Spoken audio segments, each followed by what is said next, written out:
Mga kababayan, and now the end is near. So, dapat kantahin natin yan kay Marcos. Alam nyo, mga kababayan, since 2022, September, alam na namin that Marcos will end up because at the time when I was with the then President Duterte, he told me already na Marcos is a weak leader and he is really bound to fail. But it is not only his weakness. It is his being magnanakaw, mga kababayan. Kung matino na tao si Marcos, mayroong malaking insertion from the NEP to the BICAM and up to the General Appropriations Bill. Pinagyabang niya na binasa niya 4,000 pages. Sinusuri niya.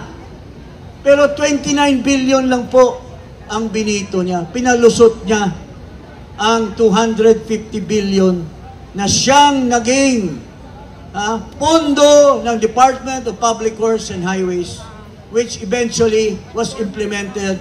In-implement po ito sa mga ghost projects and substandard. Mahal kong mga kababayan na kasama natin ngayong gabi, magpasalamat din ako sa UPI at sa mga organizers at of course ang mga grupo na kasama namin.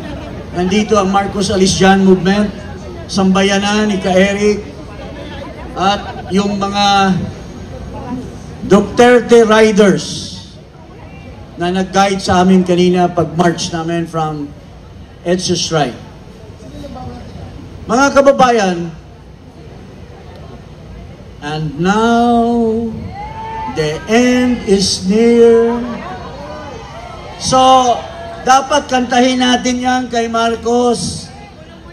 Alam nyo, mga kababayan, since 2022, September, alam na namin that Marcos will end up because at the time when I was with the then President Duterte, he told me already na Marcos is a weak leader and he is really bound to fail. But it is not only his weakness. It is his being magnanakaw, mga kababayan, that brings us here today dahil binisto na siya ni Saldico. Sinasabi po ng mga kasama niya ni Marcos na hearsay lang daw, wala daw credibility si Saldico. Alam nyo, sa batas po, ang tinatawag natin personal knowledge. Kasi kung mayroong mga hold-upper sa bangko, 5 tao, isa na dyan si Saldico, isa si Martin Romualdez, isa si Bongbong, nahuli si Saldi at nireveal niya po ang kasama niya sa pagnanakaw at mastermind si Marcos. That is a very, very high probative value. Kaya yung mga sinasabi ni Lacson, sinasabi ni Claire Castro, ni Toby Chanco, wala pong kahulugan yan, walang saysay. So, mga kababayan, andito tayo ngayon para manawagan ng pagbitiw na ni Marcos Jr. He has no more credibility to go on. 3 taon na po tayo nagdusa sa kanyang pamumuno. And yet, nothing has been accomplished. Lalo pa tayong nabaon, malapit na tayo mahulog sa bangin. But kung tuloy-tuloy ang ating pagsasama, pagkaisa, at tayo ay manawagan araw-araw na bumaba na si Marcos, I don't think 1 month is long enough for us na matanggal natin sila. So, ito lang po ang masasabi ko. Bakit po si Marcos ang mastermind ng pagnanakaw? Hindi lamang yung sinasabi ni Saldico. Alam niyo po, si Marcos ay ang ating Pangulo. Sa ating saligang batas, siya lang ang may responsibilidad na magpirma ng ating General Appropriations Act. Doon sa NEP, mayroong amount na sinumiti niya. Pero pagdating ng General Appropriations Bill, nagbago na po, nadagdagan. And yet, anong sabi ni Marcos? I have read every page, 4,000 pages daw ang binasa niya. Kung matino na tao si Marcos, mayroong malaking insertion from the NEP to the BICAM and up to the General Appropriations Bill. Pinagyabang niya na binasa niya 4,000 pages. Sinusuri niya. Pero 29 billion lang po ang binito niya. Pinalusot niya ang 250 billion na siyang naging pondo ng Department of Public Works and Highways, which eventually was implemented. In-implement po ito sa mga ghost projects and substandard. Kaya po doon pa lamang huli na si Marcos dahil lamang sa pagpirma pa lang niya doon sa General Appropriations Act. He cannot feign ignorance, hindi siya pwedeng magsinungaling pa doon. Tapos nadagdagan pa ni Saldico, kinonfirm at may testimony pa si Gutesa, corroborated by Saldico. Mga kababayan, hindi ko na habaan pa ang aking talumpati ngayong gabi. Ako po'y nagagalak na itong napakalaking crowd na andito ngayon, napakarami po ng mga kababayan natin na may puso at diwa upang itigil na po. The time is the end for Marcos. Magkaisa tayo hanggang bumaba siya po sa pwesto. Magandang gabi po sa inyo lahat. At mabuhay po ang Pilipino, mabuhay ang Iglesia ni Cristo na nandito, ang KOJC at ang kung mayroon man GIL at iba pang mga sekta na andito ngayon nagbigay sa atin ng lakas para manawagan na bumaba na si Marcos. Magandang gabi po sa inyo lahat. Yes! Mabuhay po kayo, Congressman. Thank you very much. Congressman Jing Rasa.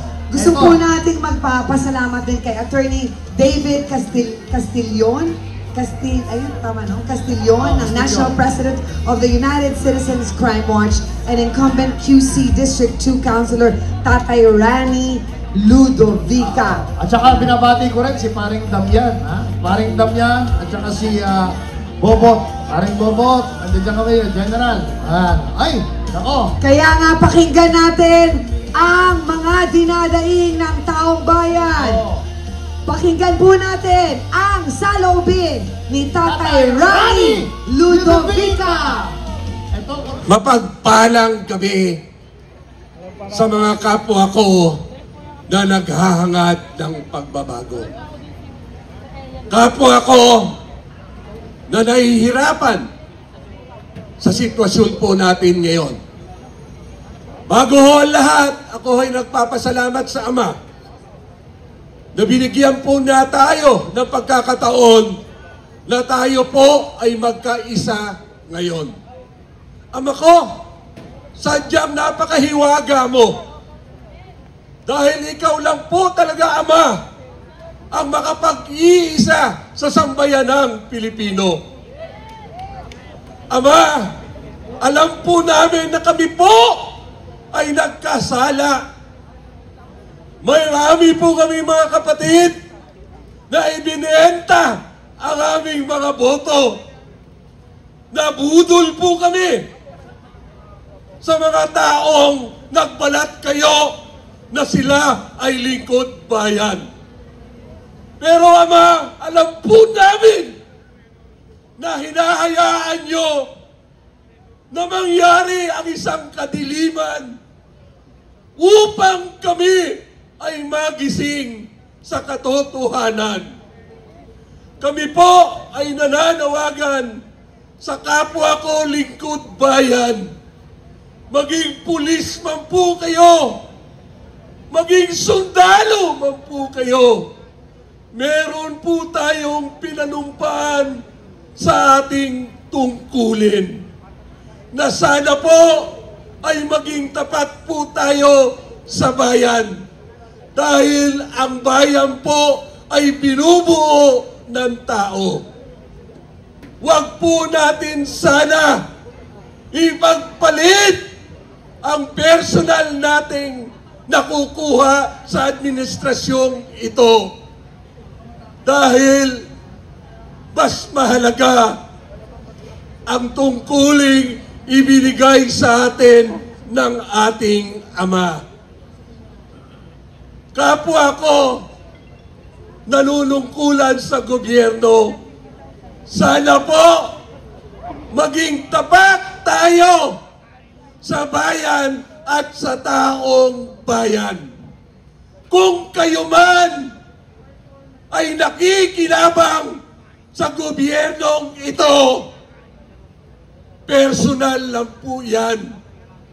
Alalahanin nyo ang mga taong hirap na hirap sa kanilang kilalalagyan. Sana, Ama,